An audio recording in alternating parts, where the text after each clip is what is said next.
Tonight, a Regina man faces charges after numerous dog attacks. Air Canada says it'll cancel flights as flight attendants issue a strike notice. And one community celebrates the return of a sacred dance decades after it was last practiced. This is CBC Saskatchewan News.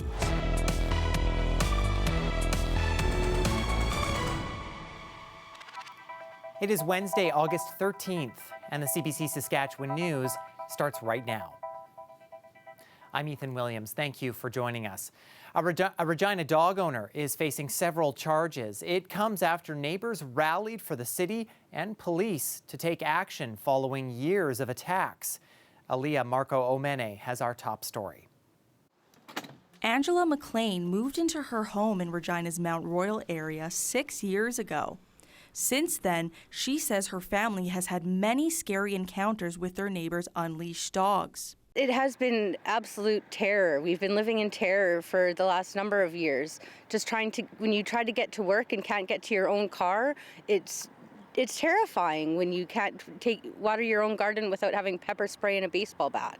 It's just been absolutely horrendous. McLean says she has tried to work with her neighbor, Daniel Yasheshin, but with no success, she turned to Regina Police and the Humane Society. It led to Yasheshin being placed under a peace bond. 2 doors down, Dennis Amon has lived on Cecil Crescent for more than 35 years. He says Yasheshin's dogs have been roaming the streets for the last decade, and he hasn't felt safe in his neighborhood since. She charged me at my front door. I couldn't get out of my truck to unload lumber in my own yard. They had me pinned there. I had to call the animal control and the police to get them to get the dogs away so that I could get into my own house. The feelings of uneasiness in the neighborhood led to a petition seeking justice for those attacked by the dogs. It racked up more than 400 signatures in support. A community safety campaign was also launched last month to raise money to take legal action against the dog owner. Yasheshin was arrested last week after a complaint. He was charged with breaching that peace order and criminal harassment. Animal Protection Services removed 3 dogs and 3 puppies from his home. Court-ordered conditions now prevent the 65-year-old from having dogs. Yasheshin tells CBC News the dogs have gotten out because of a hole in his fence, and he disagrees with claims that the pups are aggressive. That's despite seeing pictures of his neighbor's dog bites. The Regina Humane Society isn't commenting on this specific investigation, but it says it's currently working with the city to better address how the animal bylaw can be a solution to similar concerns. And residents are hopeful. So let's hope that it started here and it keeps on going and everybody in the city just bands together and makes it a better, safer city for everybody. Aaliyah Marco Omene, CBC News, Regina. A group of concerned citizens gathered in front of Regina City Hall Wednesday to talk about strategies around dealing with homeless encampments. Organizers say the gathering intends to give people the chance to voice their concerns on how the city works with its homeless population. A free lunch was served and people were invited to give their opinions at an open mic session. We just think there needs to be a coordinated strategy to meet those needs and involve the voices of the people that are living in these conditions, or else we're going to keep pushing it off year after year, and these strategies aren't going to do anything but make a lot of people feel like we're doing something, but leave people who are actually experiencing this out of the conversation. Flyers distributed at the event call on the city to create a homelessness strategy that ensures encampments are not torn down until all residents are ensured permanent housing. The city's executive committee will meet to discuss the encampment strategy on August 20th and will vote on it at the next city council meeting on August 27th. The official opposition continues to urge the provincial government to implement rent control. At a Wednesday news conference, the NDP took aim at Calgary-based rental company Boardwalk. It's described Saskatchewan as its best performing market in Canada, reporting a 13% increase in profits during the second quarter of this year compared to the same time in 2024. But the NDP's housing critic says the company is a perfect example of why rent control is necessary. coming here and investing in our province because the incentive is that there's a lack of rent control, and that's going to give them the freedom to increase rent, and the issue is they want to increase their profits. New supply is new competition. New competition creates more affordable rents. Saskatchewan, with no rent controls, has the most affordable rents in Canada. And in a statement, the province says it does not believe rent control will result in cheaper rental rates and that it's more affordable to live here without it. British Columbia, Manitoba, Prince Edward Island, and Ontario have all implemented some form of rent control. Air Canada says it will begin cancelling flights ahead of a potential strike that could see more than 10,000 flight attendants walk off the job as early as Saturday.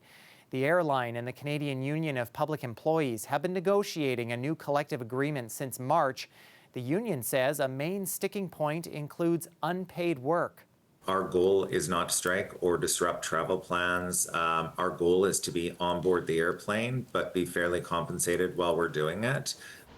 The airline says it will start with the gradual suspension of flights before a complete cessation of flying by the weekend. This comes after the union gave the carrier a requisite 72-hour strike notice when the two sides reached an impasse in negotiations. In response, the country's biggest airline has issued a lockout notice. According to Air Canada, about 130,000 customers a day could be affected by the disruption. The Regina Red Sox have booked their ticket to the Western Canadian Baseball League Championship. And as had been the case for each game in the best-of-3 East Division final against Saskatoon, the road team walked away with the win. Red Sox beating the Berries 6-2 Tuesday night. This after the Berries had a record-breaking regular season. The Sox are taking a moment to enjoy the win before looking ahead to the final round. The bus ride home was a lot of fun. They had the music going. They were dancing up and down the highway. A lot of singing, a lot of chanting. So the 2.5-hour trip felt like it was half hour. We had a lot of fun. It's definitely exhausting towards the end of the summer. It's tired, but we got something to play for now. We're trying to win it all, so you kind of forget about all that when you get on that bus and you're trying to go win a trophy. And there will be a new champion crowned in the WCBL. The Okotoks Dogs were looking to four-peat as league champs, but they lost to the Sylvan Lake Gulls in the West Division finals. The Red Sox are making their first finals appearance since 2019. The championship series starts Thursday evening at Curry Field. Well, by now you know that it is no secret that Chappell Roan's latest single mentions the name of our province. And while the pop icon might not be moving to Saskatchewan anytime soon, she is giving her Saskatchewan fans some hope that she may one day perform here.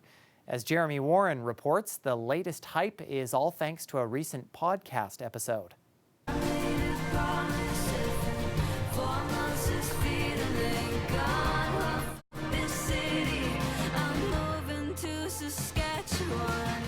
She made a promise, and now Chappell Roan says she will come to Saskatchewan. I can't wait to go. The international pop star says in a recent interview that she will play a concert in the province. When she does, she will be greeted like a queen after name-dropping Saskatchewan in her latest single, The Subway. I've never been there, but I promise I will perform there one day. You have and I to. also just love that the capital is called Regina.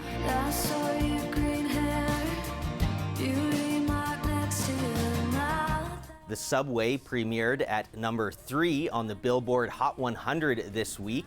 In the breakup ballad, Roan sings about an ex-lover with green hair and a beauty mark whose perfume haunts her. Moving to Saskatchewan is one solution to the heartache. Roan says she used Saskatchewan because it rhymed. We'd already used Boston. Yeah. And phenomenon. Yep. And I was like, you needed something on. It's about time Saskatchewan get recognized globally. Roan has been name-dropping Saskatchewan for over a year when she performs The Subway live, but the single's official release put the spotlight on the Prairie Province. Tourism Saskatchewan is cashing in on the attention too, promoting the song on social media to entice tourists, and says it would take most of its budget to buy this kind of publicity. Some people think that, oh, Saskatchewan's getting excited because we're getting mentioned. we've been getting media from across the U.S. Who find the fact that, you know, maybe one of the world's biggest pop stars is mentioning our province. They genuinely want to learn more about Saskatchewan. In the interview, Rowan is told she has to play an open-air show in Regina. I will be all up in Regina, don't you worry.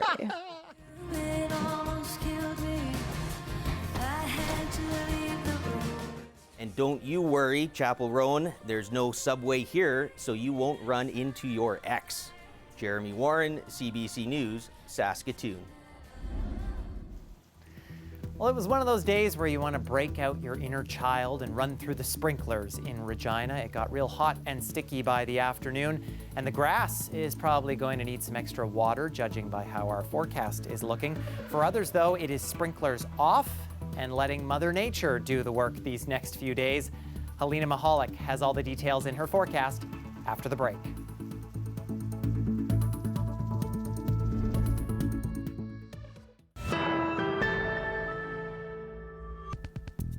Welcome back. In Western Canada, a large wildfire on Vancouver Island is burning out of control. The rapidly spreading fire is now only 10 kilometers away from the city of Port Alberni. The Mount Underwood fire is now roughly the same size as the city of Victoria. It has ballooned from 600 hectares Monday night to more than 2,100 hectares now. Hundreds of properties in the area are without power because of the blaze. Evacuation alerts have also been issued, affecting almost 200 properties. And as people in BC prepare to flee, thousands of others have already faced the difficulty of escaping out-of-control wildfires this year. So what do you need to know before you get the order to leave home? Katie Swires has some tips. Canadian wildfires have been bad this year. Really bad. In Saskatchewan alone, over 26,000 people have been forced to evacuate their communities. Some have ended up far from home with nothing but the clothes on their backs. And while it's never easy to leave home, experts say there are things you can do to prepare. Have an emergency plan in place, and that's something really to do when there isn't a risk at the time. That plan should include how long it will take you and your family to get out of your house, and what routes you can use to leave your neighborhood. You can pack a family emergency kit ahead of time with things like medication, non-perishable food, and enough water to last a few days. The key is to personalize it to your family and your household, and to make sure that that is ready to go, it's close to a door, it's something easy to grab. You should also make sure your car is fueled, serviced, and ready to go. Park it facing the road. The last thing you want to have is a flat tire because of improper maintenance when you're in a life or death situation. You can also fire smart your property. Clear away dead branches, firewood, and propane tanks. Especially if you live in a high-risk area like the boreal forest. You shouldn't have anything that can help start a fire within 10 meters of your home. But the number one thing that experts want you to do is leave when authorities say so. I know a lot of people don't want to leave. They want to make sure that they save their homes. It really is risking lives. Katie Swires, CBC News, Regina.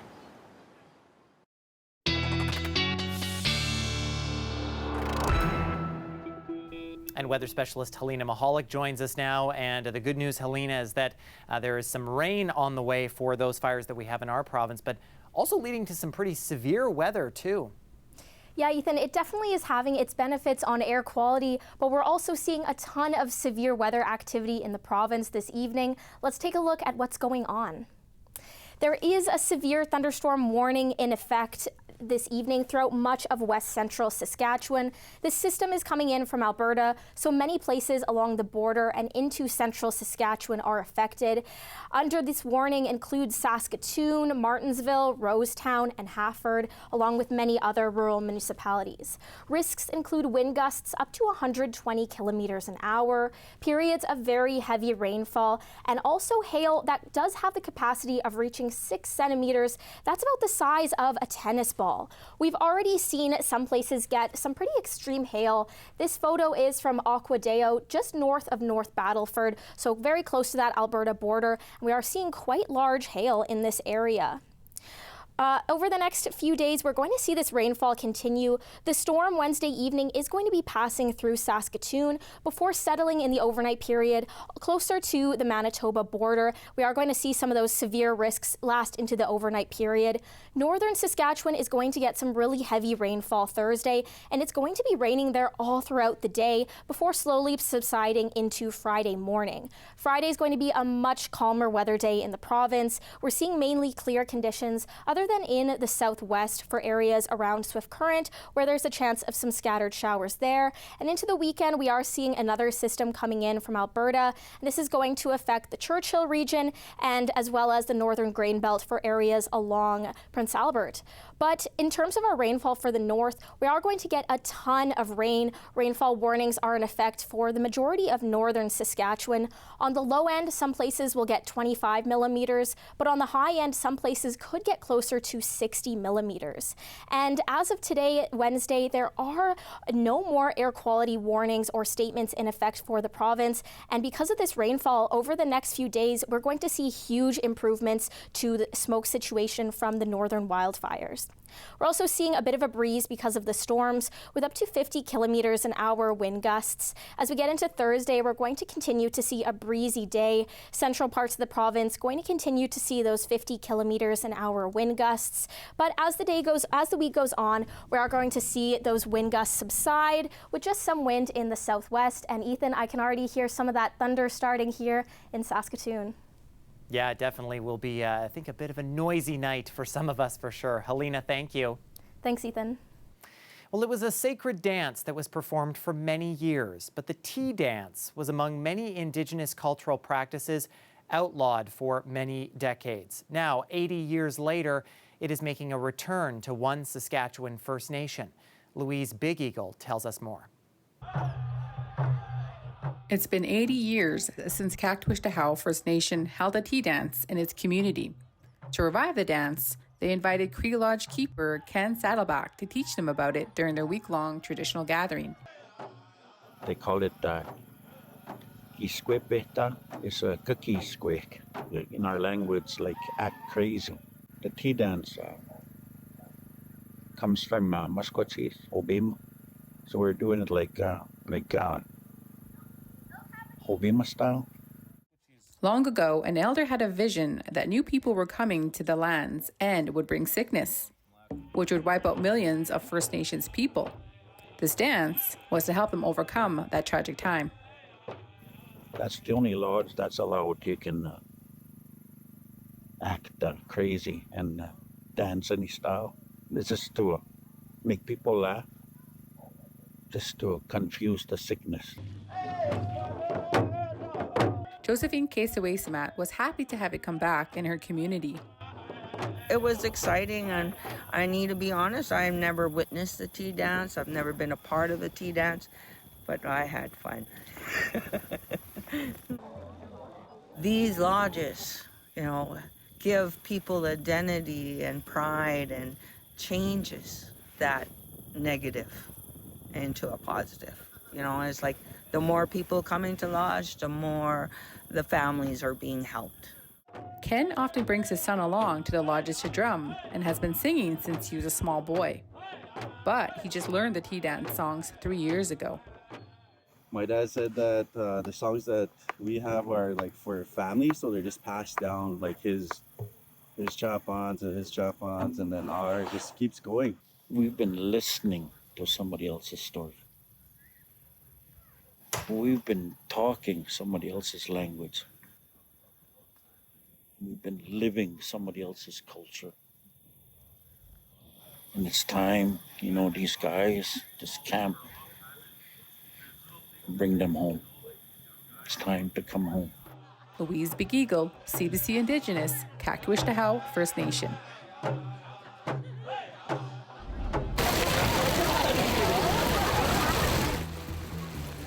Well, if you haven't gotten your fill of pool days yet this summer, then you are in luck. If you are in Regina, the city is keeping Wascana Pool open until September 28th. Part of the reason is scheduled maintenance at the Lawson Aquatic Center. That facility is closed as a result of that from Monday through to September 28th. here is hoping we at least have some weather to enjoy it. Stay with us. Helena will bring us the 7-day forecast, and we'll get a recap of Day 5 at the Canada Summer Games when we come back.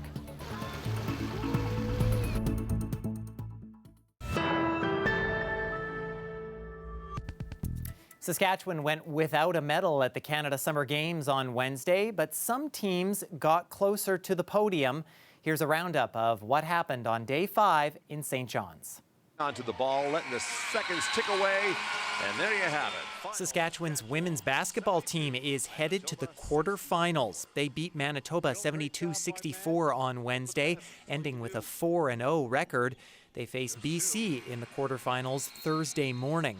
Meanwhile, Saskatchewan's women's box lacrosse team played in their quarterfinal Wednesday, but they did not have as much success, dropping their match to Ontario by a score of 8-1. They went into that game with a 3-1 record. On the tennis court, however, Team Sask is advancing to its quarterfinal after sweeping the Northwest Territories. That quarterfinal goes Thursday afternoon. And it was a mixed result on the rugby pitch as teams wrapped up play at the games. The Saskatchewan men lost 35-12 to Nova Scotia, finishing 6th out of 11 teams. And the women's team shut out PEI 20-0, finishing in 7th place.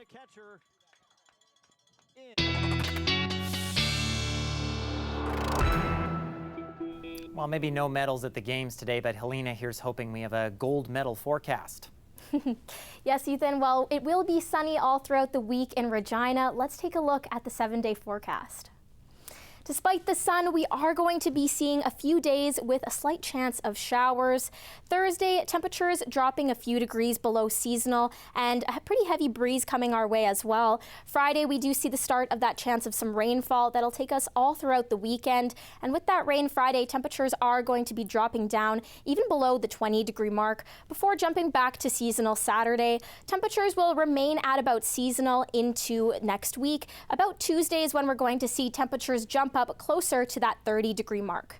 Things a bit cooler in Saskatoon. With the next few days, temperatures are going to be hovering below 20 degrees and staying quite cool as we start into the weekend. There is a chance of some breezy days as well. Temperatures return to seasonal Sunday before slowly climbing up closer to some higher temperatures. We're going to see temperatures closer to 30 degrees Tuesday before returning back to seasonal. So Ethan, I do wish for some hotter temperatures in the province, but I'll make do with what we have. Yeah, I agreed. It looks like it's the summer that won't quit just yet. Thanks, Helena. Thanks, Ethan.